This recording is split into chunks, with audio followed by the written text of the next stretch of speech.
The church was filled with white roses, gold candles, and men who looked like they knew exactly where to hide a body. Maya Collins stood near the altar with a needle between her fingers and a torn veil trembling in her hands. The veil was not supposed to tear. It was antique lace from Sicily, hand-embroidered with pearls, so small they looked like drops of frozen moonlight. It had belonged to 3 Russo brides, 2 widows, and one woman people still whispered about because her husband disappeared the morning after their wedding and was never found. Now the veil had split down the center, and every woman in the bridal room was staring at Maya like she had done it on purpose. "You ruined it," Vivienne de Amico said. Her voice was soft enough for silk and sharp enough for glass. Maya looked up from the lace. "I didn't ruin it. Someone cut the inner thread. I can fix it before the ceremony starts." Vivienne sat in front of the mirror, wrapped in a designer gown that probably cost more than Maya's apartment building. Her dark hair was pinned beneath a diamond headpiece. Her lips were painted the color of fresh blood. Behind her, bridesmaids in champagne silk exchanged little smiles. Maya knew that kind of smile. She had seen it in high school hallways, in boutiques that assumed she could not afford anything, in hospitals where strangers stared too long at the scar that crossed the left side of her face from her cheekbone to the edge of her jaw. The scar was old, pale now, but it still pulled slightly when she spoke. It had been given to her by fire and glass when she was 19. Some women used makeup to hide imperfections. Maya had spent years learning how to stand still while people decided whether she was beautiful enough to look at. Vivienne rose slowly from her chair. Every conversation in the bridal room died. "You can fix it?" the bride asked. "Yes," Maya said, "but I need everyone to stop touching the lace." Vivienne laughed once. "Listen to her, giving orders in my wedding suite. I'm trying to save your veil." "No." Vivienne's eyes moved over Maya's face. She smiled wider. "You're retrying to save yourself. Because you know what people will say if a scarred little seamstress touches my veil and the ceremony falls apart." Maya's fingers tightened around the needle. A bridesmaid whispered, "Vivienne." But Vivienne was not finished. She stepped closer until Maya could smell her expensive perfume. White jasmine, champagne, poison. My grandmother would have called that scar a warning. Vivienne said, her gaze fixed on Maya's cheek. "A bad omen." The room went silent in a way that hurt more than laughter. Maya felt heat climb up her throat, but she did not look away. "I was hired to repair fabric," she said quietly, "not listen to superstition." Vivienne's smile vanished.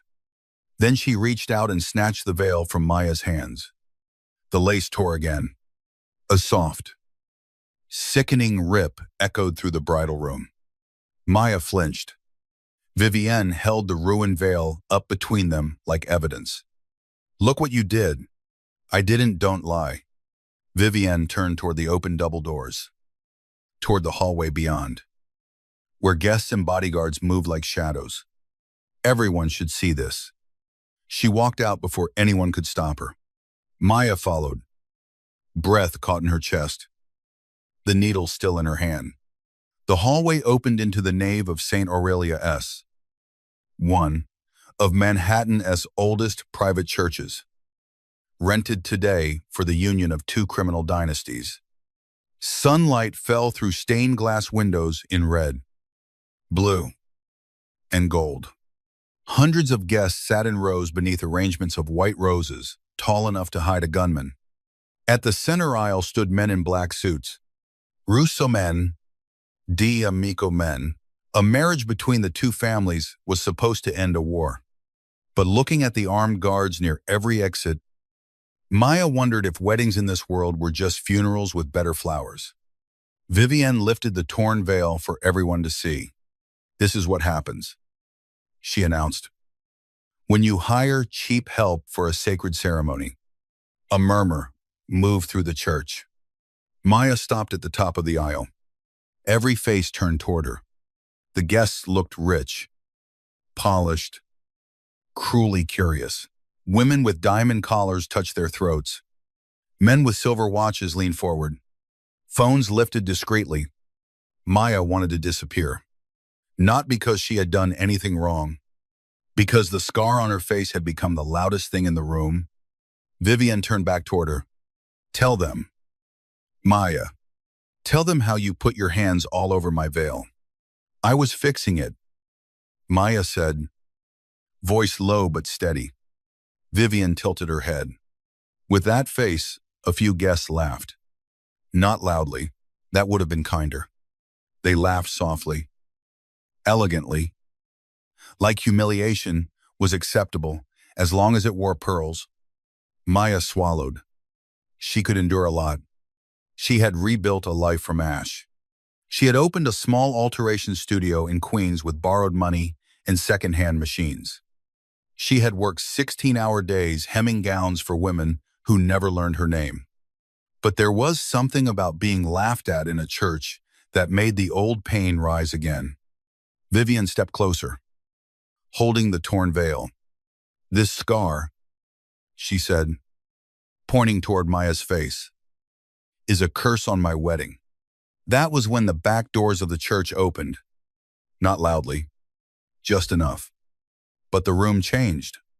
Every man in a black suit straightened. Every whisper stopped. Maya did not turn at first. She felt him before she saw him, the way the air seemed to tighten. The way fear moved through powerful people like a silent command. Then he walked into the sunlight. Adrian Russo. Maya knew his name because everyone in New York with sense knew his name. He owned restaurants that had no menus, clubs with hidden elevators, shipping routes no one inspected, and men who would die before speaking against him. He was not the groom. He was worse. He was the man the groom feared. Adrian Russo wore a black suit and a black shirt open at the throat. No tie. No smile. His dark hair was combed back. His jaw clean-shaven. His eyes the kind of gray that made you think of winter water. 2 guards followed behind him. But he did not need them. He walked down the aisle like he owned silence itself. Vivian's expression shifted instantly. Her cruelty softened into something polished and sweet. Adrian, she said, thank God you were here. This woman ruined, give me the veil. His voice was calm. That made it worse. Vivian blinked. What Adrian stopped beside her. The veil. No one moved. Vivian hesitated. Then placed the torn lace into his hand. Adrian did not look at the bride. He looked at Maya. And for one impossible second, Maya forgot the room was staring. His eyes moved across her face, not quickly. Not with pity. Not with the usual uncomfortable flicker people made when they noticed her scar and tried to pretend they had not. He looked directly at it, then at her, as if the scar was not something to forgive, as if it was part of the truth of her. What did she call you? He asked. Maya's throat tightened. It doesn't matter. It mattered enough to make the room quiet. Vivian laughed nervously. Adrian. She's being dramatic. I only said I heard what you said. The church went colder. Vivian's lips parted. Adrian stepped toward Maya. She wanted to step back, but pride kept her still. He held the torn veil between his hands. You repaired this, he asked. I tried to. Can it be saved? Maya looked at the split lace. Her hands remembered the pattern, even as her heart beat too fast. Yes. But not if people keep tearing it to prove a point. A shadow of something moved across Adrian's mouth. Not a smile. Something more dangerous. Approval. Then, in front of the bride, the families, the guards, and every whispering guest in St. Aurelia's. Adrian lifted the veil toward Maya. Maya froze. His hands stopped just before touching her hair. He was close enough now that she could smell clean smoke. expensive wool, and something darker beneath it. "May I?" he asked. The question was soft. That made her chest ache, because no one had asked her permission in that room all morning. Maya should have said no. Instead, she gave the smallest nod. Adrian lifted the veil over her head. The torn lace fell around her face in a cloud of white. It framed her scar. It did not hide it. The room stopped breathing. Viviana's face twisted with disbelief. Adrian looked at Maya through the veil and said, clearly enough for every person to hear, "Beauty without kindness is worthless." A stunned silence followed. Maya's eyes burned. Adrian turned his head toward Vivienne. "And cruelty in a wedding dress is still cruelty." Someone gasped. Vivienne went pale. Maya's hands trembled beneath the veil. She should have felt exposed. Instead, for one impossible moment, standing under torn lace in the middle of a mafia wedding, she felt seen. Then the first gunshot shattered the stained glass above the altar. The church exploded into screams. Adrian moved faster than thought. 1 second, Maya stood alone beneath the veil. The next, she was against his chest. His arm locked around her waist, his body shielding hers as shards of colored glass rained over them like broken jewels. A second shot cracked through the church. Bodyguards drew weapons. Guests dove beneath pews. Roses toppled. Candles rolled across marble. Adrian pushed Maya behind a stone pillar and covered her head with his hand. "Stay down," he ordered. Maya clutched the veil against her throat. "What's happening?" His eyes were on the balcony. Someone just objected to the wedding. Another shot. This one struck the wall inches from Adrian's shoulder. Maya screamed. Adrian did not flinch. He pulled a gun from inside his jacket with terrifying calm and fired once toward the choir loft. A man cried out above them. Maya's knees nearly gave. Adrian caught her before she fell. His hand tightened around her waist. "Not gentle now, but absolute. Look at me," he said. "I can look at me." Maya. Her name in his mouth cut through the chaos. She looked up. His face was inches from hers. Cold to the world, focused only on her. "You're leaving with me," he said. "I don't know you. You will survive me better than this room." Before she could answer, he lifted her into his arms and carried her through the side aisle as bullets tore through roses and men shouted in Italian. The last thing Maya saw before they disappeared through a hidden door was Vivienne D'Amico standing near the altar. No longer screaming, smiling. The side corridor smelled like candle wax, old stone, and gunpowder. Adrian did not put Maya down until they reached a private sacristy behind the altar. His men sealed the door, weapons raised. Maya stumbled away from him, trying to catch her breath. The veil was still tangled in her hair, torn lace clinging to her scar. Her hands shook. She hated that they shook. Adrian watched her, expression unreadable. "Are you hit?" he asked. "No." "Are you sure I said no?" His gaze dropped to her fingers. Blood stained her palm. Maya looked down and realized the needle had cut her during the panic. A thin red line crossed her skin. "It's nothing," she said. Adrian took a step toward her. She stepped back. His eyes narrowed slightly. Not offended. Interested. "You afraid of me. You have a gun.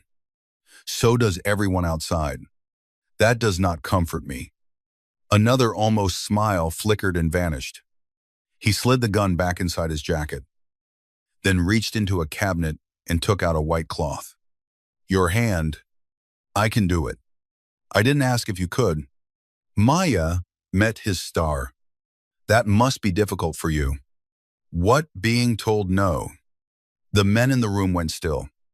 One of them looked at the floor like he expected lightning to strike her dead. Adrian only watched her. Then he held out the cloth. This time, he did not move closer. A strange tension stretched between them. Maya took the cloth from his hand. Their fingers brushed.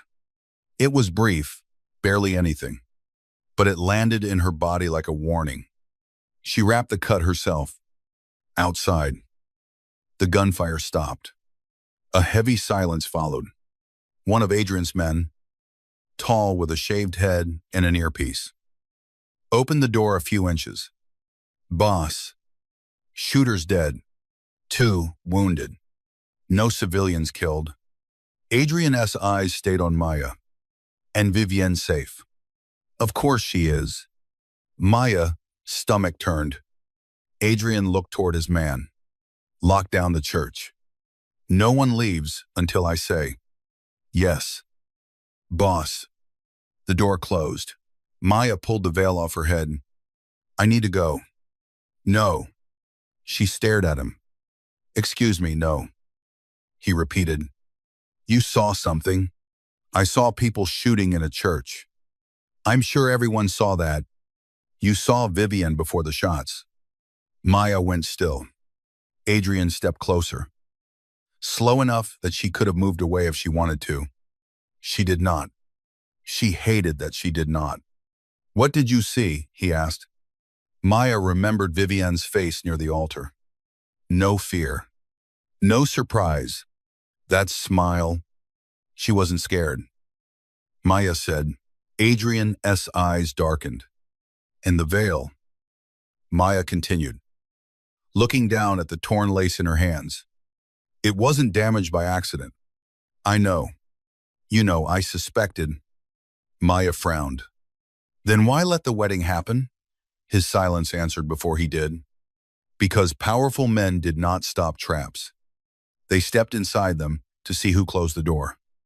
Maya backed away. "I'm not part of this. You became part of it the second she put that veil in your hands." "No. I was hired for a repair job. You were hired because someone wanted you there." The room seemed to tilt. Maya's pulse beat in her ears. "What does that mean?" Adrian looked at the lace. "It means that veil carried more than pearls." He reached for it. Maya held it tighter. For a moment, his eyes rose to hers. "Careful," he said softly. "You keep taking things from me. I'm pretty sure this was taken from me first." Something changed in his expression. Not softness. Recognition. Adrian gently took the edge of the veil and turned it toward the light. "There's stitching under the border. Not decorative." Maya looked closer despite herself. She saw it then, a line of black thread, almost invisible beneath the ivory lace. Too deliberate, too tight, a pattern of knots. Broken and repeated. Her breath caught. Adrian noticed. "You recognize it?" "No." "Maya." "I said no." He leaned closer. "You're lying?" She looked at him sharply. "And you're used to people being too scared to tell you that you're wrong." "I'm not wrong." The words were quiet. Terrible. True. Maya felt the scar on her face pull as her jaw tightened.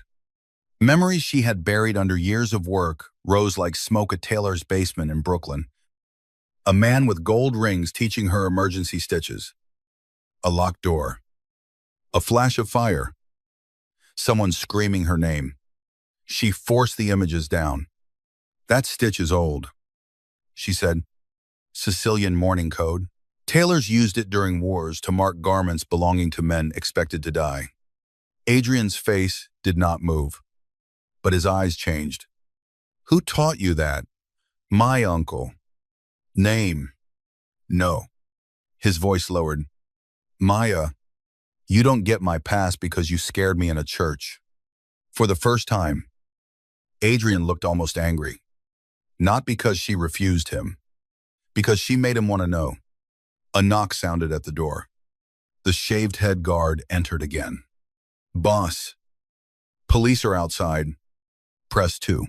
"Someone leaked the shooting already." Adrian's gaze stayed on Maya. "Who leaked it?" "D. Amico. People are saying the seamstress cursed the wedding." Maya went cold. What? The guard hesitated. They're saying she ruined the veil. Then the shooting happened. Maya's stomach sank. Of course, a public scandal needed a face, and hers was already scarred enough for strangers to believe in curses. Adrian turned toward the door. Bring the cars around. Maya shook her head. No. I'm going home. Your home is already being watched. You don't know that. I know how men like this move. I don't belong to you. He turned back. The room seemed smaller when he looked at her. No, he said. But right now, the people who tried to kill me believe you can identify their message. That makes you useful. And useful women disappear. Maya's heart pounded. I can call the police. Half of them are outside waiting to sell your name. I have a life. You had a life before Vivienne put you in front of that room. The words hit too hard because they were true. Maya looked down at the veil in her hands. A torn bridal veil. A hidden death code. A bride who smiled during gunfire. And a mafia boss who had lifted the lace over Maya's face as if she were not something ruined. Adrian stepped closer. His voice dropped. I can keep you alive. And what will it cost me? His eyes moved over her face, stopping at the tears she had not realized had fallen. For now, he said, your trust. Maya gave a small, bitter laugh. That's expensive. Yes, he said. I know. Outside St. Aurelia, S. New York had become a battlefield dressed as a wedding. Police lights flashed against white roses. Reporters shouted behind barricades. Guests were rushed into armored cars beneath the eyes of men who pretended not to carry weapons. Maya walked beside Adrian with the veil folded over her arm. Not because she agreed to go with him. Because 4 black SUVs waited at the curb, and every exit from the church was blocked by men loyal to families she did not understand. A photographer caught her face as she stepped into the sunlight. The flash made her flinch. Adrian noticed. Without a word, he moved in front of her, blocking the cameras with his body. Mr. Russo, someone shouted. Is she the reason the wedding was attacked? Another voice yelled. Is the wedding canceled? A third. Who is the woman in the veil? Maya stiffened. Adrian stopped. His men tensed. He turned toward the cameras with frightening patience. This woman, he said, is under my protection. The reporters erupted. Maya stared at him. Adrian opened the SUV door and placed a hand lightly against the small of her back. Not pushing, guiding. That almost made it worse. Because she could refuse force. She did not know how to refuse restraint. As she climbed into the SUV, she looked back and saw Vivienne standing on the church steps. The bride's perfect dress glowed in the afternoon sun. Her veil was gone. Her smile was colder than ever. And beside her stood Lorenzo Russo, the groom, Adrian's cousin, his face pale with panic. Vivienne lifted one hand and touched her bare hair as if making a promise. This is not over. The SUV door closed. The city disappeared behind tinted glass. For a few minutes, Maya heard only the low hum of the engine and the faint crackle of radios from the front seat. Adrian sat beside her, one arm resting along the back of the leather seat. His body turned slightly toward the window. He did not look shaken. That unsettled her more than the gunfire. Does this happen often? Maya asked. Weddings, shooting at them. He glanced at her. Only the important ones. She stared at him. He looked forward again. That was a joke. You need practice. This time. His mouth almost curved. Maya looked away quickly. Outside. Manhattan slid past in flashes of glass towers. Crowded sidewalks. And summer sunlight. Normal people drank coffee, hailed cabs, argued into phones. They had no idea a woman in a torn veil sat beside a man who could order deaths in a whisper. Her phone buzzed, then buzzed again and again. She pulled it from her pocket. Dozens of notifications, unknown numbers, social media tags, a headline already spreading across gossip accounts: scarred seamstress curses mafia wedding before church shooting. Maya's stomach dropped. There was a photo of her standing beneath the veil, Adrian lifting it toward her face. The caption made it look intimate, dangerous, damning. She turned the screen toward him. Your protection is going beautifully. Adrian took the phone from her hand. His expression did not change, but the temperature inside the SUV seemed to fall. Who posted first, he asked. Maya blinked. That's what you care about. That is how we find the knife. He handed the phone to the guard in the front seat. Trace the original account. Pull every camera near the church. And send men to her apartment now. Maya sat forward. No, absolutely not. Adrian looked at her. You are not sending men into my home. They'll secure it. They'll terrify my neighbors. They'll keep you from being dragged out of it. My sewing machines are in there. My work, my rent checks, my whole life. Then I will send someone careful. That is not the point. What is the point? Maya. The way he said her name made the argument feel too intimate. She looked at him, angry and frightened and exhausted. The point is that men like you think protection means taking over. His eyes held hers. For a long second, he said nothing. Then he reached forward, pressed a button, and spoke to the driver. No men inside her apartment without her permission. Watch the building from the street, quietly. Maya's breath caught. Adrian leaned back. There, he said. I can learn. She did not thank him. But something in her chest loosened against her will. The SUV turned into an underground garage beneath a black glass tower overlooking the East River. Adrian's private elevator opened only after a palm scan. A code, and the silent approval of two armed men. Maya watched all of it with a growing sense that she had not been rescued from danger. She had been carried into its center. The penthouse at the top was beautiful in a way that felt lonely. Floor-to-ceiling windows, dark wood, marble floors, a fireplace built into a stone wall, no family photos, no clutter, no warmth except the city burning gold beneath the late afternoon sun. Adrian led her into a room that had been turned into a private office. Screens covered one wall. Maps of the city glowed with red markers. A long table held files, weapons, and a silver tray of untouched espresso cups. Maya stopped in the doorway. You live like a villain in a movie. I prefer good lighting. Still need practice. His gaze flicked to her. This time, the almost smile stayed half a second longer. A woman in her 60s entered carrying a medical kit. She had silver hair pulled into a tight bun and the calm posture of someone who had survived many powerful men. This is Elena, Adrian said. She runs the house. Elena looked at Maya's torn dress sleeve, the veil in her hands, and the scar on her face. Her expression softened without pity. Come with me, sweetheart. Let's clean that cut. Maya hesitated. Adrian noticed. Elena is not one of my soldiers. I have survived this family longer than most soldiers, Elena said dryly. Maya liked her immediately. In the bathroom down the hall, Elena washed the cut on Maya's palm and placed a small bandage over it. You're shaking, Elena said gently. I'm angry. Those often look alike. Maya looked into the mirror above the sink.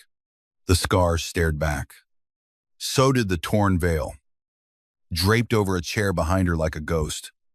I am used to people saying things, Maya said. Elena closed the medical kit.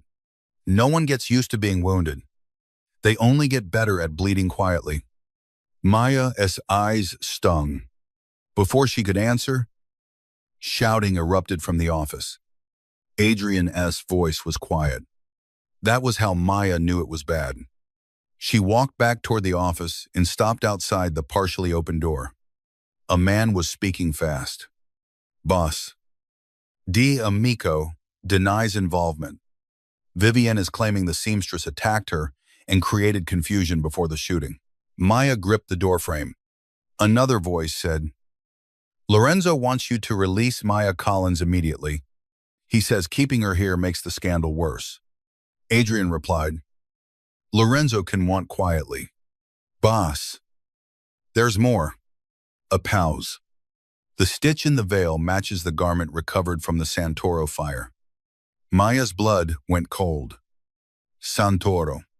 She had not heard that name spoken aloud in 7 years. Adrian went silent. When he finally spoke, his voice had changed. Say that again. The morning stitch. Same pattern. Maya stepped back, but the floor creaked. Every man inside turned. Adrian's eyes found her through the crack in the door. No one spoke. Maya should have pretended she had heard nothing. Instead, she entered the office. What do you know about the Santoro fire? She asked. Adrian dismissed the room with one gesture. His men obeyed instantly, leaving only him, Maya, and the city burning behind the windows. The door closed. Neither of them moved. Finally, Adrian said, My younger brother died in that fire. Maya felt the words strike the air between them. Sorry, she said before she could stop herself. Adrian's jaw tightened. Don't be. Grief is only useful when it becomes memory. That's a horrible thing to say. It's a true thing. No, it is a damaged thing. His eyes sharpened. Maya realized what she had said to him and took a breath. I was there. The office seemed to lose all sound. Adrian stared at her. At the Santoro tailor shop, he asked. Maya nodded. My uncle owned it. I worked there after my parents died. I was in the back room when the fire started. Adrian slowly came around the desk. Maya's body wanted to retreat. She forced herself to stay. You survived, he said. Yes. Who pulled you out? Maya's throat tightened. For years, the memory had come in. Fragments, smoke, heat, shattered glass. A hand gripping hers. A man's voice telling her to breathe. I don't know, she said. I woke up in the hospital. My uncle was dead. Everyone said it was an electrical fire. It was tent. I know. Adrian stopped in front of her. Why? Maya looked at the veil on the table. Because before the fire, my uncle was sewing that same stitch into a black suit jacket. He told me if anyone asked. I had never seen it. Adrian's face went still. Whose jacket? I don't know. But there was a crest inside the lining. What crest? Maya closed her eyes briefly. She had tried so hard to forget it. A white fox wrapped around a knife. Adrian turned away. For the first time since she met him, his control cracked. Only slightly, but enough. His hand curled into a fist against the desk. What is it? Maya asked. That crest belonged to the Villari family. I've never heard of them. You weren't supposed to? They were absorbed into D'Amico territory after the fire. Maya understood then. Not all of it. Enough. The bride's family. Adrian nodded once. Maya took a shaky breath. So Vivienne knew who I was. She may have. But why bring me to the wedding? Why humiliate me publicly? Adrian looked back at her. His eyes were no longer cold. They were worse. They were full of calculation, sharpened by rage. To make you visible, he said. So killing you later would look like superstition. Scandal. Tragedy. Anything except murder. The city beyond the windows blurred. Maya gripped the edge of the table. For years, She had believed her scar was the last mark of a random fire. Now it was a signature, a target. Adrian moved closer, but stopped before touching her. His hand hovered near her elbow, then lowered. That restraint hurt more than contact would have. "They won't reach you here," he said. "You don't know that." "No," he admitted, "but I know what I'll do if they try." Maya looked up. What his voice softened into something terrifying. End. Bloodlines. That night, Maya could not sleep. Adrian gave her a guest room larger than her apartment, with silk sheets, a locked balcony, and 2 guards outside the door. Elena brought her tea in clothes that were not hers, a black sweater, soft pants, slippers that had never touched a sidewalk. Maya waited until the penthouse grew quiet. Then she left the room. The guards turned. "I need air," she said. They looked at each other. Then one touched his earpiece. A few seconds later, Adrian appeared at the end of the hall, still dressed in black, still awake. "Of course. Walk with me," he said. "I didn't ask for permission." "No. You ask men who, one, disobey me." Maya folded her arms. "That must be convenient." "Rarely." He opened a door leading to the rooftop terrace. Night had fallen over Manhattan. The river reflected the city in broken silver. Wind lifted Maya's hair away from her scar, and for once, she did not pull it back down. Adrian stood beside her near the glass railing. For several minutes, neither spoke. Below them, cars moved like veins of light. "I had a life this morning," Maya said quietly. "You still do." "No. I had rent. Guying. Clients. A broken espresso machine. Mrs. Alvarez downstairs stealing my packages and pretending it was an accident. I had normal problems." Adrian watched the skyline. "Normal problems are a luxury. Is that supposed to make me grateful?" "No." "Then what?" He looked at her. "It means I understand what was taken." Maya studied him. The rooftop wind moved through his dark hair. He looked carved from shadow and restraint, but there was something beneath it tonight. Not softness, never that quickly. A wound with a lock on it. "Your brother," she said. His eyes shifted away. "What was his name?" A long pause. "Matteo." Maya waited. Adrian's jaw flexed. He was 19. Reckless. Kind when he thought no one was watching. He hated my father. Loved fast cars. Wanted to leave New York and open a vineyard in California. Which was ridiculous because he knew nothing about wine except how to steal it from our father's cellar. Maya smiled faintly. Adrian saw it. For a moment. The air between them changed, then his face closed again. "He went to Santoros that night to pick up a jacket for me. I was supposed to go. I sent him instead." Maya's smile faded. "I'm sorry," she said. His voice dropped. "I told you not to be, and I ignored you." He looked at her then. Something dangerous and unwilling moved in his eyes. "You do that often." When men give bad instructions, he stepped closer. Not enough to touch. Enough that Maya felt warmth where the wind had been. "You should be careful with me." "I am."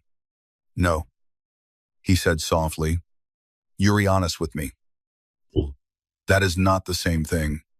Maya's heartbeat changed. The city seemed far below them now. Too far. He lifted his hand. And for one impossible second, she thought he might touch her scar. He stopped before his fingers reached her skin. His hand lowered. Maya hated the disappointment that moved through her. "I don't need you to be gentle because of my face," she said. His gaze locked on hers. "I wasn't being gentle because of your face." "Then why?" His voice became quieter. Because if I touch you tonight, it will not be for comfort. Maya stopped breathing. The words settled between them, dark and intimate. She should have stepped away. Instead, she whispered, "You don't even know me. I know enough to be concerned. For me, for myself." Before she could answer, his phone rang. The moment shattered. Adrian looked at the screen. His expression turned lethal. "What happened?" Maya asked. He answered the call without looking away from her. Listened, then said, "Only. I'm coming." He hung up. "Maya," he said, "your apartment is burning." The drive to Queens was a blur of black SUVs, sirens, and Maya's heart trying to tear itself apart. By the time they reached her street, smoke was pouring from the third floor of her building. Firefighters shouted. Neighbors stood outside in pajamas and coats. Mrs. Alvarez clutched a cat carrier and sobbed in Spanish. Maya ran before anyone could stop her. Adrian caught her around the waist. "No, my machines are in there. The building is unstable. My work is in there, my patterns. My client books. Maya, let go of me," she fought him then. Not because she thought she could win, because grief needed a body to strike. Adrian held her firmly while flames lit the windows of her apartment orange. Everything she owned burned above them. Every dress she had altered, every sketch, every roll of lace saved from clearance bins. The old sewing machine her uncle had taught her on. The curtains she had made from damaged fabric because buying new ones felt wasteful. Her normal life went up in smoke while strangers filmed. Maya stopped fighting. Adrian turned her away from the flames. But she twisted back. "I don't want to look away," she said through tears. He let her look. That was worse. Better. Both. A firefighter approached. "You live in 3B, Maya nodded. "We got everyone out. Fire started inside your unit. Accelerant near the door." Adrian's face hardened. The firefighter lowered his voice. "This wasn't electrical." Maya laughed once. Brokenly.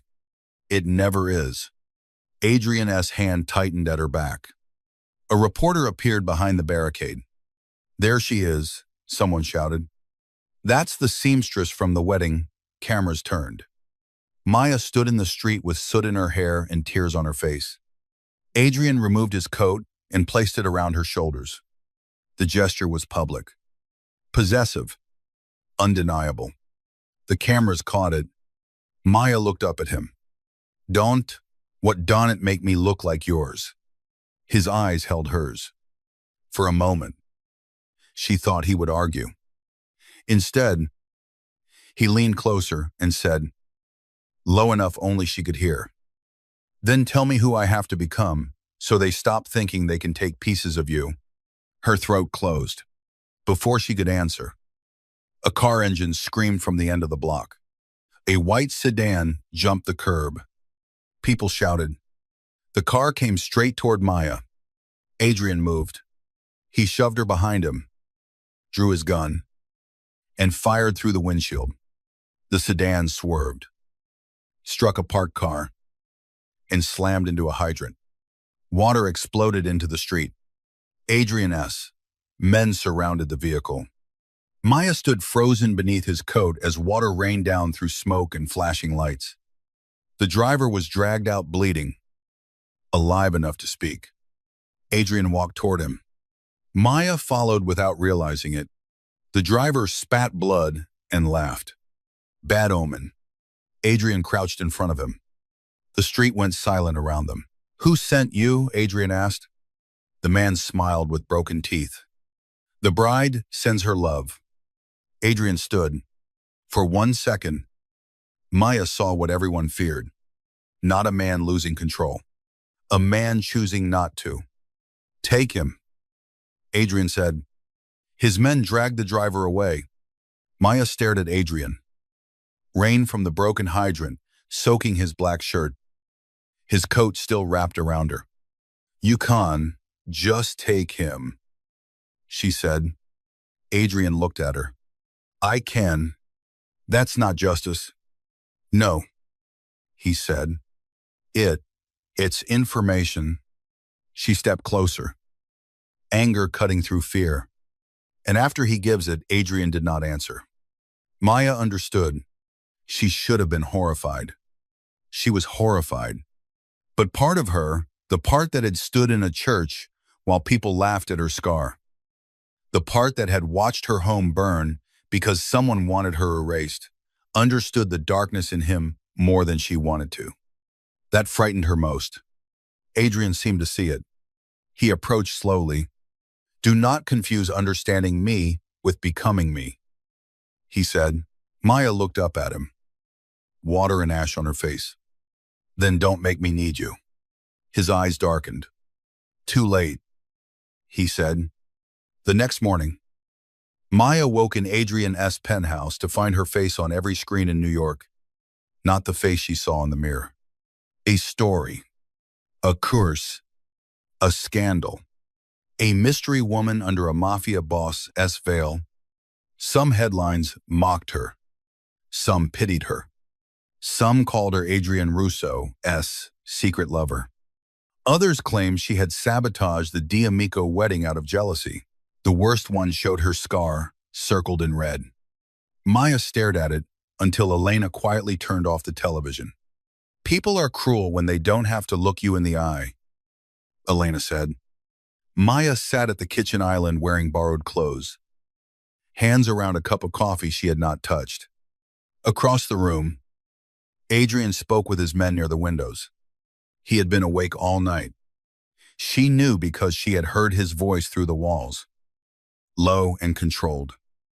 While the city slept and her life burned in police reports and security feeds, a man entered carrying a garment bag and several boxes. Adrian turned. "Put them in the workroom." Maya looked up. "What workroom?" He nodded toward a set of double doors. Elena opened them. Inside was an empty room yesterday. Now it held 2 industrial sewing machines, a cutting table, rolls of fabric, dress forms, thread racks, lamps, scissors, rulers, and an antique black sewing machine that looked painfully similar to the one she had lost. Maya stood slowly. Her chest hurt. Adrian watched her from across the room. "What is this?" she asked. "You said your work burned. You can replace my life with expensive equipment." "No," he said, "but I can return your hands to something they understand." Maya stared at him. She wanted to be angry. It would have been easier. Instead, she walked into the room and touched the edge of the cutting table. Solid wood, smooth surface. The machines were better than anything she could have dreamed of buying. Her eyes burned again. "I don't want to owe you," she whispered. "You don't. That's not how gifts from men like you work." His voice was quiet behind her. "Then don't call it a gift. Call it strategy." She turned. He stood in the doorway, arms at his sides, face unreadable. "Strategy. You are the only person alive who recognizes that stitch. I need you working." Maya searched his face. There it was. The wall. The coldness. The excuse. Maybe for his men. Maybe for himself. "And after I help you," she asked, "then you decide where to go. Do you let people leave?" His eyes held hers too long. "Not often." The admission should have chilled her. It did, but not in the way it should have. One of his men appeared behind him. "Boss, Lorenzo is here." Adrian's expression closed completely. "Bring him." A few minutes later, Lorenzo Russo stormed into the penthouse wearing a wrinkled wedding suit and the desperation of a man drowning in consequences. He was handsome in a softer way than Adrian, with restless eyes and too much charm cracked by fear. Vivian came behind him, still in white, still perfect. Still cruel. Maya's stomach tightened. Adrian moved subtly, placing himself between them. Vivian noticed. Her mouth curved. How touching, she said. The seamstress gets a tower and guards now. Maya stepped out from behind Adrian before he could speak. Better than borrowing cruelty and calling it class. Lorenzo looked shocked. Vivian's eyes flashed. Adrian. Gaza slid to Maya. There was that dangerous, almost smile again. Lorenzo raised his hands. We need to end this. The families are talking. The wedding failed. The press is eating us alive. And now everyone thinks Adrian stole my bride, seamstress. I didn't steal anyone, Adrian said. Vivian looked at Maya. No, you just collect damaged things. The room went still. Adrian's men shifted. Maya felt his anger before she saw it. It moved through the penthouse like pressure before a storm. But she lifted one hand slightly. A silent come on. Do not. Adrian saw it and stopped. The power of that nearly stole her breath. Vivienne saw it too. Her face changed. Jealousy was ugly when it realized it had lost before the game began. You think he cares about you? Vivienne asked Maya. Adrian Russo does not care. He acquires. He protects what serves him. Then he locks it away. Maya's throat tightened, but she refused to look at him. Vivienne stepped closer. Ask him what happened to the last woman who thought she could soften him. Lorenzo snapped. Vivienne. Adrian's voice was very soft. Careful. Vivienne smiled. Why? You didn't tell her about Sophia. Maya felt the name land. Adrian did not move, but everything in him went silent. Vivienne's smile widened. Of course not. Maya looked at him despite herself. Who is Sophia? She asked. No answer. That was the answer. Vivienne laughed under her breath. Poor Maya. You thought the veil meant something. Adrian stepped forward. Maya had never seen people recoil from silence before. But Lorenzo did. Vivienne did not. Perhaps cruelty made people stupid. Leave, Adrian said. Vivienne lifted her chin. The D'Amico family demands the veil returned. The veil is evidence. It is my property. It became mine when you used it to mark a death. Her face went pale for one fraction of a second. Maya caught it. So did Adrian. Lorenzo turned toward Vivienne. What is he talking about? Vivienne recovered quickly. He's trying to shift blame because he humiliated me at my own wedding. Adrian looked at Lorenzo. Your bride knew about the stitch. That's insane. Ask her why she hired Maya Collins specifically. Lorenzo's eyes moved to Vivienne. For the first time, his certainty cracked. Vivienne's voice sharpened. Are you really going to believe him over me? Lorenzo hesitated. That hesitation was enough. Vivienne's expression hardened. She turned toward Maya. You should have stayed hidden. Scar and all. Maya's hands curled. Adrian's voice cut through the room. Take them out. His men moved. Vivienne backed toward the door. Eyes locked on Maya. This family eats women like you, she said. He just hasn't decided whether you're dinner or dessert. Maya stood very still until the elevator doors closed. Then she turned to Adrian. Sophia, she said. His face had become stone. No, you're not asking me that because you want truth. You were asking because she wounded you. Maya stared at him. You don't get to decide why I ask questions. I do when the answers put you in danger. She gave a humorless laugh. Everything puts me in danger now. Adrian looked away. That small movement hurt more than she expected. Maya, no. Her voice shook. She hated it. You brought me here? You told me to trust you. You built me a room full of sewing machines and then hid behind strategy when I almost believed it meant something. His eyes returned to hers. It did mean something. Then tell me, The silence stretched. Finally, Adrian said, Sophia was my fiancée. Maya's chest tightened. She died 3 years ago. He continued, car bomb. Meant for me. Maya looked down. The anger drained out of her too quickly, leaving something raw. I'm sorry. He gave a bitter half smile. You keep saying that to me because terrible things keep happening around you. His eyes softened for half a heartbeat. Then he locked it away. She worked with my enemies, he said, fed them routes, names, meeting places. I found out too late. When they realized she'd been exposed, they killed her before I could decide what to do. Maya absorbed that. She betrayed you. Yes. And you loved her. Adrian looked toward the windows. No, he said quietly. I trusted her. At the time, I thought that was the same thing. Maya's heart shifted painfully, and now his gaze returned to hers. The air between them tightened. Now I know the difference. Before Maya could answer, the screens on the office wall flickered. Every monitor went black. Then one image appeared. Maya's apartment burning. Another image replaced it. Maya at 19, in a hospital bed. Bandages covering half her face. Her breath stopped. Another image. Her uncle's tailor shop before the fire. Another. Adrian's brother, Matteo, smiling in a black jacket with unfinished stitching at the collar.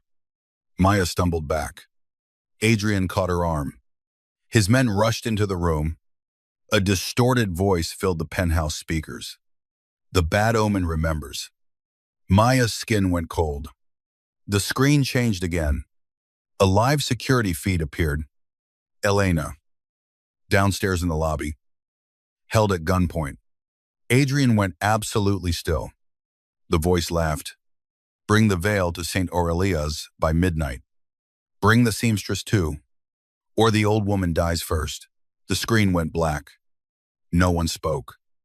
Maya turned toward Adrian. His face was calm. Too calm? The kind of calm men wore before violence became inevitable. I may going, she said. No. She'll die? No. Maya stepped closer. You said useful women disappear. Is Elena useful enough? His eyes flashed. Do not use her against me. Then don't use fear against me. He leaned down, voice low and furious. You think courage is walking into a trap because someone screams loudly enough. I think cowardice is letting someone else die because I am scared. His jaw tightened. For one moment, the room disappeared. There was only him. Close enough to touch, angry enough to burn, terrified enough to hide it. You have no idea what it will do to me, he said. If I fail to bring you back, Maya's breath caught. There it was. Not love, not yet. Something rougher. Need with teeth. Then don't fail, she whispered. Midnight turned St. Aurelia's into a cathedral of ghosts. No guests now. No roses standing proudly. The flowers lay wilted and trampled along the aisle. Broken stained glass had been boarded with plywood. Candlelight flickered across bullet holes in marble columns. Maya walked beside Adrian wearing black. Not because he asked her to, because white belonged to Vivienne. And Maya was done dressing like someone else's sacrifice. The torn veil rested in her arms. Adrian had argued for a tactical team. Hidden snipers. Every possible advantage. Maya had argued for Elena's life. In the end, he brought both. His men moved through shadows outside the church, invisible until needed. Inside, only Adrian and Maya walked down the aisle. You stay behind me, he said. No. Maya, I can identify the stitch. Remember strategy. His eyes cut to hers. Even in the dark, She felt the heat of it. You keep using my words like weapons. You have so many. Before he could answer, a slow clap echoed from the altar. Vivienne stepped out from behind a column. No wedding gown now. She wore red. Behind her, two men dragged Elena forward. Her hands were bound, but her chin was high. Maya's heart clenched. Elena, Adrian said. I am fine, Elena replied, annoyed. Mostly. Vivienne rolled her eyes. Everyone in this house speaks like they recarved on tombstones. Adrian's gaze never left Elena. Let her go. Give me the veil. Maya held it tighter. Vivienne smiled. Still clinging to things that don't belong to you. Adrian took a step forward. One of Vivienne's men pressed a gun to Elena's head. Maya grabbed Adrian's sleeve. He stopped. Vivienne saw the movement and smiled wider. Oh, she said. That is interesting. Maya hated the satisfaction in her voice. Vivienne descended the altar, stepped slowly. You know, Adrian never cared when people begged. Not enemies. Not debtors. Not blood. But you touch his sleeve and he stops. Adrian's face revealed nothing, but Maya felt the truth in the silence. Vivienne looked at Maya. Do you know why I called your scar a bad omen? Maya lifted her chin. Because cruelty needs theater. No. Vivienne's smile thinned. Because my father said the girl from the fire should have died with the tailor. Maya's blood froze. Adrian's voice turned deadly. Your father ordered the Santoro fire. Vivienne laughed. My father ordered many things, but not that. A figure stepped out of the shadows behind the altar. Lorenzo Russo. Maya felt Adrian go still beside her.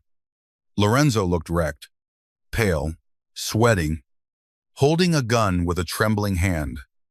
Lorenzo, Adrian said quietly. Lorenzo, their eyes were red. You were never supposed to bring her into this. Maya stared at him.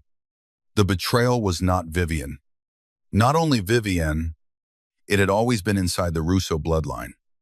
Adrian's voice remained calm, but Maya heard the fracture beneath it. You cut the veil. Lorenzo swallowed. I had no choice. You always had a choice. No. Lorenzo laughed bitterly. That's easy for you. Adrian Russo, the chosen son, the empire, the loyalty, the fear. You inherited everything. I inherited graves. You inherited power. Vivienne moved beside Lorenzo and placed a hand on his chest. Tell him. Lorenzo's gun shook. The Villari accounts belonged to my mother. Your father stole them after Matteo died. I was supposed to get my share when the families merged. So you married Vivienne to buy a throne. To take back what I was owed. Adrian looked at him like he was already dead. And Matteo, Lorenzo, flinched. Maya's heart pounded. Adrian stepped forward. Say his name. Lorenzo's voice broke. He wasn't supposed to be there. The church seemed to stop breathing. Maya saw Adrian's hand flex. He went instead of you. Lorenzo whispered. The jacket was meant for you. The fire was supposed to scare father into transferring control. But Matteo came, and Santoro locked the back room. And then everything went wrong. Maya's vision blurred. Her uncle had died because rich men played inheritance games with fire. Adrian's brother had died because a boy wanted power.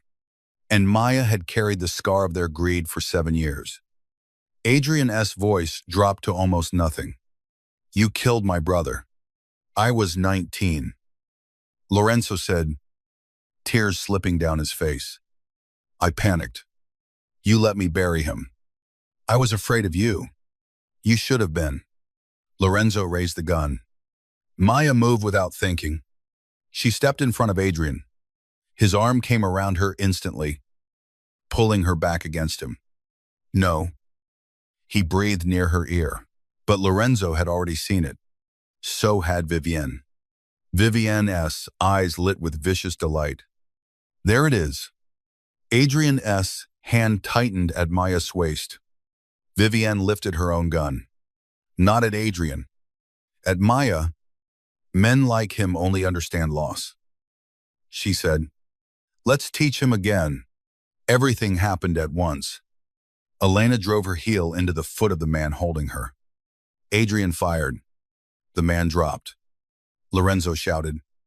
Vivienne pulled the trigger. Adrian spun Maya behind a pew. The bullet struck his shoulder. Maya screamed his name. Adrian staggered but did not fall. His men burst through the side doors. Gunfire erupting through the church. Candle flames shuddered. Wood splintered. Vivienne ran toward the altar. Lorenzo fired wildly, then threw his gun aside and tried to flee. Maya pressed her hands against Adrian's shoulder. Blood soaked through his black shirt. "You ray et," she said. His eyes were on the altar. "Stay here." "No." "Maya, no." He looked at her then. Truly looked. Something in him broke open. Not weakness. Fear. Fear of leaving her. Fear of losing her. Fear of wanting her so much it made him human in the middle of war. His bloody hand rose toward her face. This time he did not stop. His fingers touched her scar with unbearable gentleness. Maya went still. Around them, men fought and shouted, but his touch was quiet. "Revenant, you are not an omen," he said. "You are the witness." Her eyes filled. Then a gun clicked behind them. Vivienne stood 10 feet away, shaking, furious, beautiful in the ruined candlelight. Touching, she hissed. Maya saw the angle before Adrian did. Vivienne was not aiming at Adrian. She was aiming at the old gas line near the restoration scaffolding, where workers had been repairing damage after the first shooting. Maya grabbed the veil from the pew. The black mourning stitch. The hidden wire. Not just thread. A fuse. Maya understood too late. The veil. She whispered. It wasn't only a message. Vivienne smiled. It was a match. She fired. Maya threw the veil toward the candle stand. Adrian lunged. The bullet struck metal. Sparks flew. Flame caught the lace. For one terrible second, the veil burned white. Then black smoke erupted. Not an explosion. A signal. Outside. Engines roared. Adrian cursed. More men. The front doors burst open. Amico soldiers flooded the church. Adrian pushed Maya behind him. Wounded, shoulder bleeding. Gun raised. Maya looked at the burning veil. At the flames crawling across lace. At the stitch her uncle had taught her to fear. She grabbed a silver baptismal bowl from the side altar and threw holy water over the burning fabric. The flame died. So did the signal. Outside, instead of more Amico men entering, sirens exploded through the night. Police. Federal agents. Adrian's eyes snapped toward her. Maya stared back, breathless. I called someone before we came, she said. His expression changed. Who? My uncle had a friend, a federal prosecutor. He told me after the fire that if I ever saw the White Fox crest again, I should call him. Adrian's eyes darkened. You didn't tell me? You're not the only one who keeps secrets. For a moment, in the middle of blood, smoke, and betrayal, he looked almost proud. Then Vivienne screamed and ran.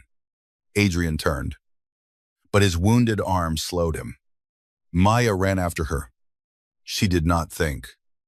She moved through smoke and broken flowers, past shattered pews, past the altar where the wedding had never happened.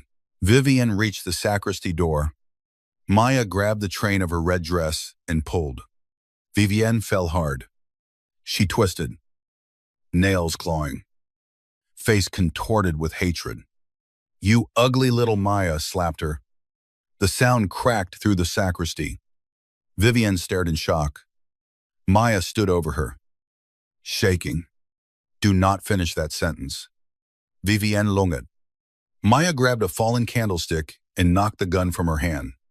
Adrian appeared behind her, pale from blood loss. His gun trained on Vivienne, but Maya did not step away. Not this time. Vivienne looked between them, panting. "You think this ends with romance," she spat. "He will destroy you.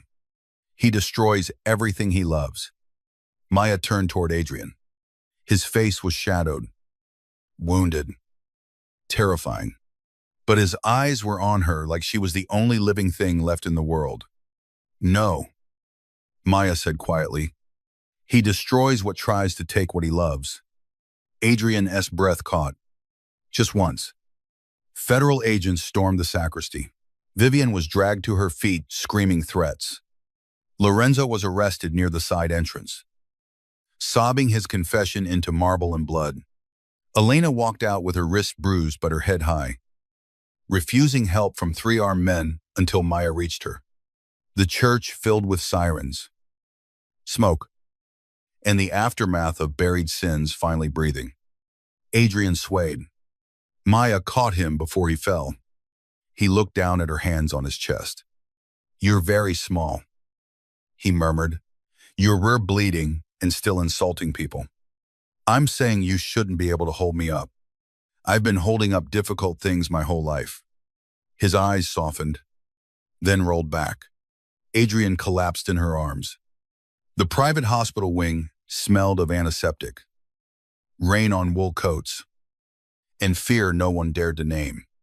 Adrian Russo lay unconscious beneath white sheets, his shoulder bandaged, an IV in his arm, his face pale in the morning light. Maya sat beside him.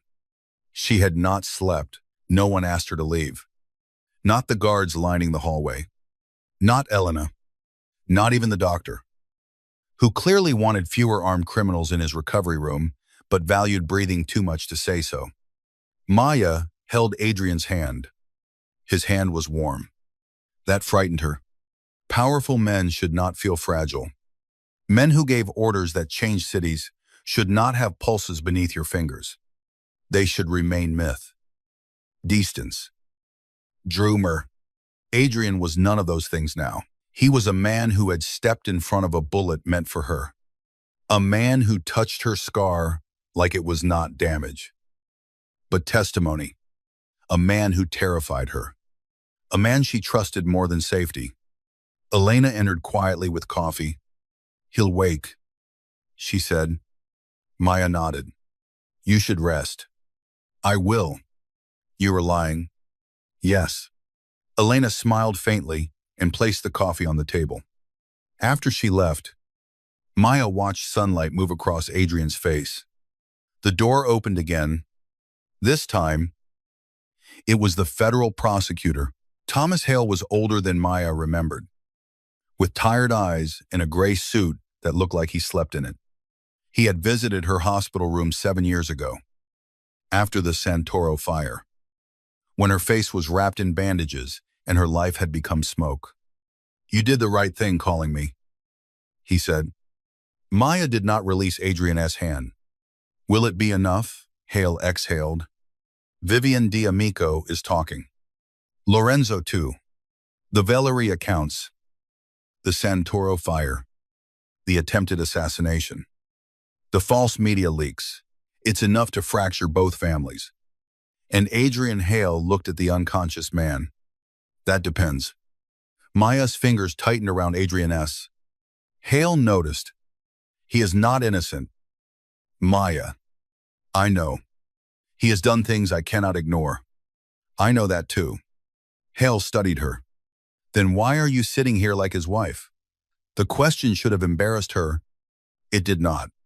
Maya looked at Adrian's face. "Because when everyone else looked at me and saw a scar," she said, "he saw a survivor.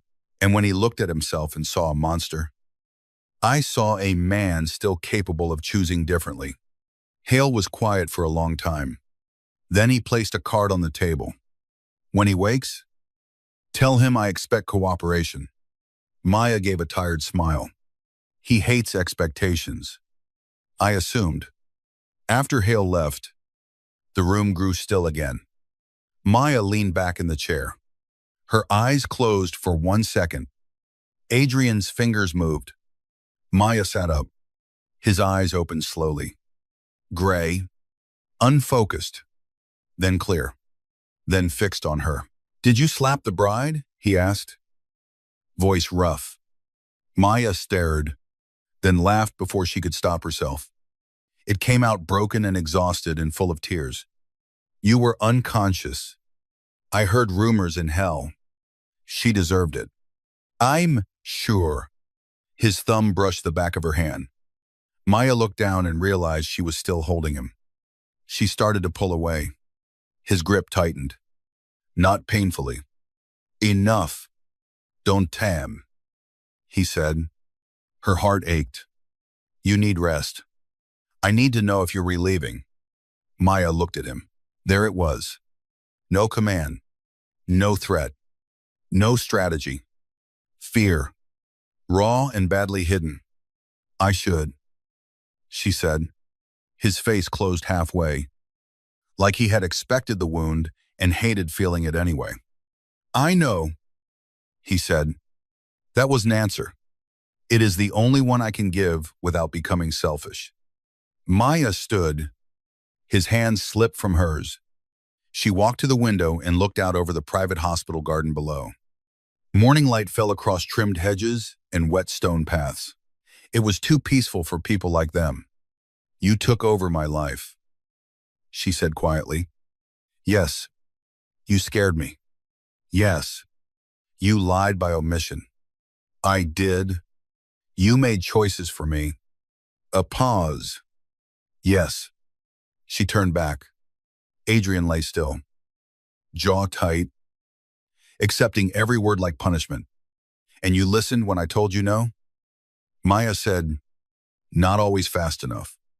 But eventually, his eyes lifted to hers. You protected Elena because I asked. She continued. You didn't send men into my apartment because I told you not to. You touched my scar only when I was ready. Even though you wanted to before. His breathing changed. Maya walked back to the bed. I'm not staying because I am helpless. She said, I know. I'm not staying because you own me. His eyes sharpened. No one owns you. Good. But I want you, he said. The words were quiet. No performance. No seduction. Just truth stripped down to the bone. Maya's pulse stumbled. Adrian looked at her as if speaking cost him more than the bullet had. I want you in my house, in my city, in rooms where I can hear you arguing with me. I want your machines running at midnight. I want your hands covered in thread. I want your coffee cups left where they annoy Elena. I want the scar you think people stare at to be the first thing I see when I come home. Because it reminds me that something survived what should have ended it. Maya's eyes filled. He swallowed. And I hate that I want any of it. Because wanting is weakness in my world. But losing you would be worse. She could not move. Adriana's voice dropped. I will not ask you to belong to me. I am trying to become the kind of man who understands why that is wrong. His eyes held hers. But I am asking you to choose me. When you can, if you can, Maya breathed through the ache in her chest. Outside, the garden glittered after rain. Inside, the most dangerous man in New York waited for an answer, like a condemned man waiting for mercy. Maya sat beside him again. She took his hand. I don't know how to love a man like you, she whispered. His thumb brushed hers. I don't know how to be loved by a woman like you. That sounds like a disaster. It usually is. She smiled through tears.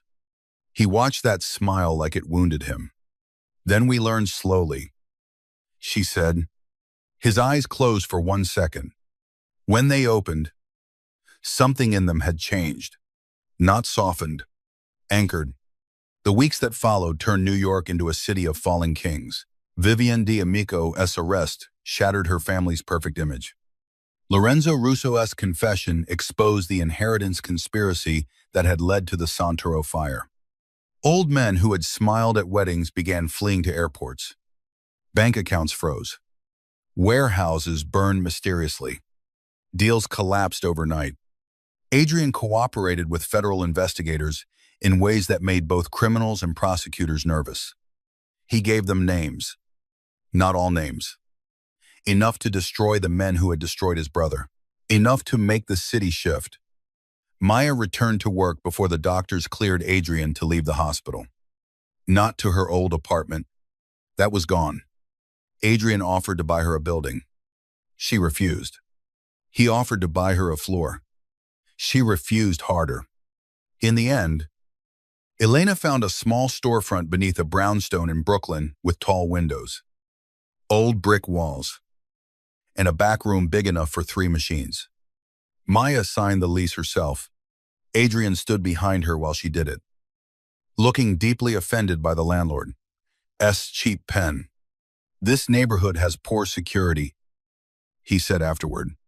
"This neighborhood has bakeries, children, and a woman across the street who sells flowers from buckets. None of those stop bullets. No, but they make life worth protecting." He went quiet at that. 2 days later, discreet cameras appeared outside the storefront. Maya found them in under an hour. She called him. "Adrian." "Yes. Did you install surveillance on my shop?" A pause. "Define surveillance." She hung up. He arrived 20 minutes later with flowers from the woman across the street. Maya made him remove half the cameras. Only half. Love. She was learning. Was not surrender. It was negotiation with someone who would burn the world and needed to be taught where to put the matches. Their relationship became a rumor before it became a confession. Photographers caught Adrian leaving her shop after midnight, carrying a box of fabric. A gossip site posted a picture of Maya measuring the sleeve of his black shirt while he watched her with an expression no one in the city had ever seen on his face. The caption read, "The veiled woman tames the Russo king." Maya hated it. Adrian hated the word tames. "He makes me sound like an animal," he said. Maya looked up from her sewing machine. "You threatened my landlord over a broken heater." He raised his voice. "He has asthma. He survived." Maya tried not to smile. Adrian saw it anyway. He leaned against the cutting table, still in his black suit, still dangerous, but less unreachable now. His shoulder had healed enough for him to move without pain, though Maya noticed he still favored it when tired. He noticed her noticing. "You worry," he said. "You bleed dramatically. Only around you? That is not romantic." It felt romantic when I said it. "You also need practice with romance." His eyes warmed in that restrained, devastating way that made her forget how to thread a needle. He moved behind her chair. Slowly. Always slowly now. Giving her time. His hands rested on the back of the chair, not touching her. "What would count as practice?" he asked. Maya, breath caught. Outside. Brooklyn moved through a soft afternoon. People walked dogs. A delivery truck blocked traffic. The flower woman laughed at something across the street. Normal life. Impossible life. Maya turned her head slightly. Adrian was close enough that his breath warmed her hair. "You could start," she said, "by asking before you almost kissed me." His silence changed. Then he came around the chair and crouched in front of her. Mafia Boss on one knee in a seamstress shop with thread clinging to his sleeve. His eyes lifted to hers. "Maya Collins," he said, voice low. "May I kiss you?" Her heart opened painfully. "Yes?" He kissed her like a man restraining a storm. One hand rose to her jaw, thumb careful near her scar. His mouth was warm, controlled, devastatingly patient. Maya expected hunger. She found reverence beneath it. That frightened her more. She pulled back first. His eyes stayed closed half a second longer, as if he needed to survive the loss. When he opened them, they were darker. Again he asked. Maya smiled. You learn fast. The second kiss was not as careful. Months later, St. Aurelia's reopened. The bullet holes were repaired. The stained glass replaced. The roses gone. No wedding took place there that day. No mafia families filled the pews. Only a small memorial service for the victims of the Santoro fire. 7 years late, Maya stood near the altar, wearing a simple ivory dress she had made herself. Not bridal. Not quite. The fabric moved softly around her, and her scar was uncovered. Adrian stood beside her in black. Elena sat in the front row. Thomas Hale stood near the back. Former enemies watched from a distance because some invitations were not requests. A framed photograph of Matteo Russo rested beside a photograph of Maya's uncle.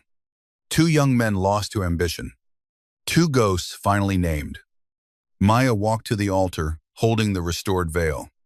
Not Vivienne's veil anymore. Not a curse. Not a trap.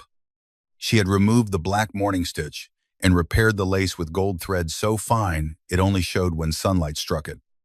Across the border, hidden among pearls, she had embroidered 2 small words in Italian. Ancora qui. Still here. She placed the veil beneath the photographs. Her hands did not shake. When she returned to Adrian's side, his fingers brushed hers. Not grabbing. Asking. She took his hand. After the service, people drifted into the courtyard where sunlight fell over stone and ivy. Adrian remained inside the church, staring at Matteo's photograph. Maya found him there. You disappeared, she said. I am Mafia. We lurk. She smiled softly. Still practicing humor, badly. She walked to him. For a long moment, they stood before the altar, where everything had begun. Humiliation. Gunfire. Betrayal. The veil lifted over her face. Maya looked at the repaired lace beneath the photographs. I used to think my scar was proof something had been taken from me, she said. Adrian turned toward her. And now, she touched her cheek. Now I think it's proof something failed to destroy me. His eyes moved over her face with the same directness as the first day. No pity, no flinching. Only devotion sharpened by darkness. Adrian reached into his coat. Maya's breath caught when he pulled out a small black velvet box. Adrian, I know. His voice was calm, but his hand was not. You hate being cornered. So this is not a demand. He opened the box. Inside was a ring unlike any Maya had seen. Not huge. Not flashy. A dark oval diamond set in antique gold, with tiny threads of engraved metal wrapping around it like lace. It belonged to no Russo bride. He said, no curse. No history. I had it made from gold, recovered from Santoro's old sewing shears. Maya's eyes filled. Adrian's voice lowered. You once told me beauty without kindness meant nothing. I have been cruel. I have been violent. I will be both again when the world comes for us. But with you, I want to choose differently first. Not always perfectly. But honestly, he stepped closer. Not kneeling yet, waiting. Maya Collins, he said, I am not asking you to disappear into my name.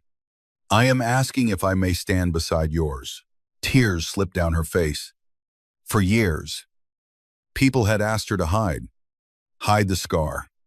Hide the pain. Hide the anger. hide the parts of herself that made others uncomfortable.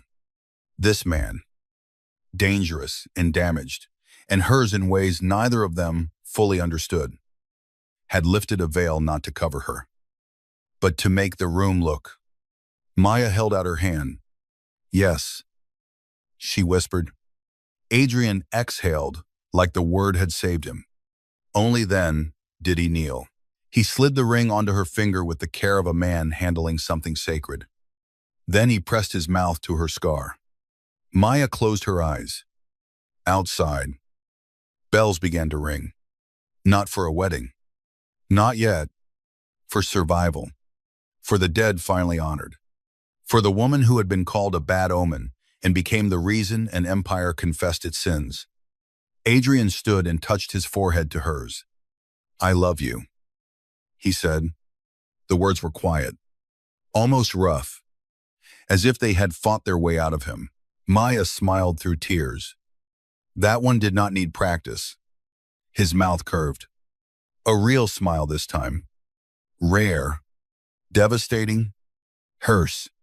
From the open church doors, sunlight poured down the aisle, touching the repaired veil, the gold thread, the photographs, the scar on Maya's face, and the ring on her hand.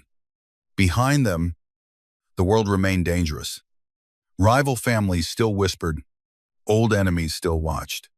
Adrian Russo would never be harmless, and Maya would never be fragile. But when they walked out of St. Aurelia's together, his hands steady at her back and her head held high, every person in the courtyard turned. This time, no one laughed.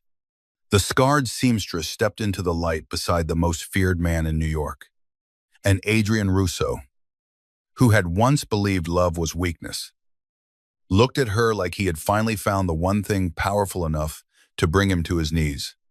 Not a curse, not a bad omen. His bride of fire, his witness, his home.